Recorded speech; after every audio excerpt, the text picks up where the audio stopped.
Well, my goodness gracious. We've got mermaids. We got selkies. You know, the waters of Scotland are just full of magical and supernatural creatures. Yes, they are. I'm going to tell you a story that involves a Kelpie. No, not a selkie. I know we heard about selkies a little bit earlier. Selkies are primarily a saltwater animal, but the Kelpies, they lived in fresh water. Now, there are all kinds of freshwater monsters in Scotland. Well, there's at least a dozen documented great water beasts in the lakes of Scotland, which sounds like an awful lot, but there's over 30,000 lakes in Scotland, so that's a really low ratio, actually, of monsters to lakes. Now, this story takes place at a wee loch, Loch Garvey. Loch Garvey's, oh gosh, I don't know, about a day's ride to the northwest of Inverness and Loch Ness right there. So it's about 30 miles from Loch Ness, where everybody knows the big monster there, yes. Loch Ness. But at Garvey, there's another Kelpie. Ooh, a Kelpie of one of the most nasty and pernicious of breeds, the Ichusegi. Oh boy, the Kelpies, sometimes they would come in the form of men, but more often the Kelpie would come in the form of a beautiful horse. Yep. Yes, a beautiful horse. Well, the Kelpie in Loch Garvey, he lived a happy life. You know, Kelpies are generally solitary creatures, and he lived in the loch, and when he got hungry, he would come up and find a wanderer, traveler around the water's edge and snatch him up, grab him, take him down under the water, drown him, and tear him to shreds and eat him bit by bit. And sometimes, Kelpies are a little bit of a picky eater. Sometimes you would just leave the entrails lying on the side of the lake. Leave it for the wolves to eat. The gray wolves would come and eat.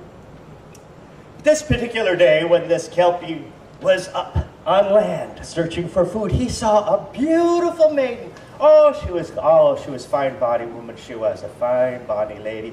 Oh, and he thought, this will make a fine meal. And he went and he saw the lady standing by the water, and he turned into a horse, a beautiful horse. He came up out of the water. Oh, silky black horse. And she thought, oh, what a beautiful horse. But it must belong to someone. Why would such a fine animal like this just be wandering around?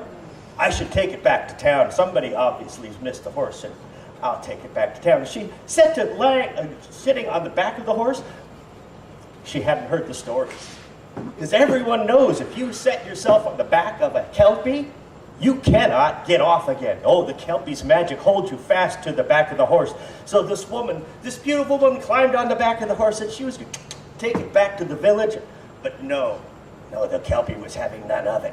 And he turned and he ran breakneck speed with her grabbing onto his mane as fast as she could, and he ran right into the water. And he began to transform. No longer was he a beautiful black horse, no. Now he was a horrible-looking long tentacles like seaweed tentacles, and horrible, cold red flaming eyes. And he looked at her with those horrible, cold flaming red eyes, and he saw her beautiful blue eyes, and he fell instantly in love with her. I know, 2 houses apart, yeah. And she looked in his horrible red eyes, and she fell instantly in love with the Kelpie. Well, now that he was in love with her, he used his magic to make it so she could breathe underwater. She was, oh, hello. Oh, you're gorgeous. Oh. So they took her down to his lair, deep on the bottom of the lake. And they lived happily ever after. One more time? Okay, they lived happily ever after, but the Kelpie is used to living at the bottom of dark, cold lochs. That's comfortable for them, you know, Nessie and all the rest living deep. It's very cold up there. And she didn't like it. She was a human woman. She had spent her life on land, and sure, it gets cold up in the highlands, but not as cold as it is at the bottom of a cold loch. Oh, my husband, I shiver every night. I mean, I don't want to be apart from you, but it is so cold down here. I really wish I could go back up where it's nice and warm. Oh, no, thought the Kelpie. No, we can't have you go back up to the surface world. You must stay here with me, but she's so cold. What could I do? Well, the Kelpie, he had been about on land as a horse more often than you might think, and he knew that in the next village, past village Garvey, there was a fine stonemason, perhaps one of the finest stonemasons in northern Scotland. So he came up out of the water and transformed himself once again into this beautiful black horse.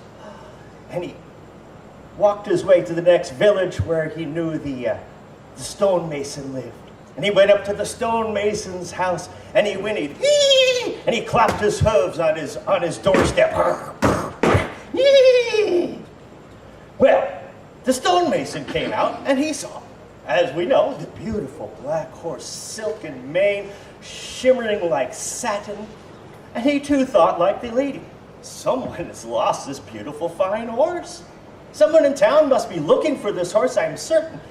He told his wife, "Dear, I'm going to take this horse back into town, see if I can find who it belongs to. It's such a fine beast. And of course, if I can't find anybody who belongs to, we have a beautiful fine horse." So he got on the horse. Oh, we already know that's a mistake.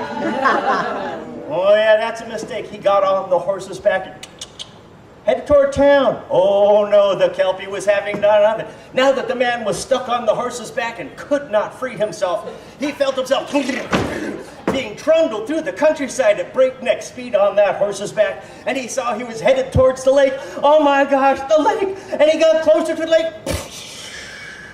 They slipped under the surface of the lake. And then the Kelpie once again turned into its great monstrous with the teeth and the tentacles like seaweed, and he was terrifying. And the poor stonemason, he thought he was going to drown. He was holding on to his breath, but the Kelpie used his magic again on the stonemason. So the stonemason, I can breathe underwater. Hey, let me go. I don't want to die. I've got a family. I'll do anything. Just let me live. Aha, I will take you up on that offer, said the Kelpie. What offer was it? To do anything, I asked. So the Kelpie took the man to his home, a little under the bottom of the lake, where he found his beautiful wife, and he said, "I have brought home a stonemason for you." Okay. And so he said to the stonemason, "Stonemason, my beautiful wife, she is so freezing cold at the bottom of the lake here, and I don't want to lose her to the surface. What I need is a beautiful fireplace. I need for you to build me a fireplace." The stonemason thought, "Fireplace? You can't make fire underwater." Like that was the unusual part. Make fire underwater. Kelpie said, "Don't worry, I have magic. I can take care of that." So the stonemason set to work. While he got stones, the Kelpie brought him stones from all over the bottom of the lake and the countryside. There's some nice mountains right near Loch Garvey for nice stones to bring down. And he spent what seemed like months carving and laying those stones and making sure they were even and smooth. Oh, he inlaid it, he chipped away beautiful Celtic knots, and he did flowers, he did wild stags. The whole thing was ornamented with animals and patterns, and it was probably, the stonemason thought honestly, my finest work ever. Well, then the Kelpie, now that the fireplace was ready, the Kelpie used his magic and started the fire burning in that fireplace. Well, the Kelpie said to the stonemason, "This is a fine fireplace. This will keep my wife warm, and since you have been so kind," as if you had a choice, "since you have been so kind, I shall make sure that you and your family will have enough fish to eat for the rest of all your days." And with that, he took the stonemason on his back, traveled back up to the surface, and transformed back into a horse with the stonemason still on his back. And he rode the stonemason to the second village over and left him at his house. Stonemason walks in, "Sweetheart, I'm here." She's like, "Where have you been? It's been months." "I was underwater building a fireplace." Yeah, she didn't believe that. He was off doing something. She didn't believe until the baskets of fish started showing up. a little time later. Selkie went back to his wife. She was so pleased, she was so happy. This beautiful grand fireplace with the magic fire that never went out and would keep her warm and cozy for the rest of her days. And I'm pretty sure that they are still down there, enjoying each other's company, sitting before this most beautiful fireplace, the most beautiful fireplace the world has never seen. Sitting in front of that beautiful fireplace, even to this day, because there is a corner of Loch Garvin. There is a corner of the loch there that, even in the fiercest of winters, with the most snow and the most ice, there's a corner of that loch that never quite freezes over.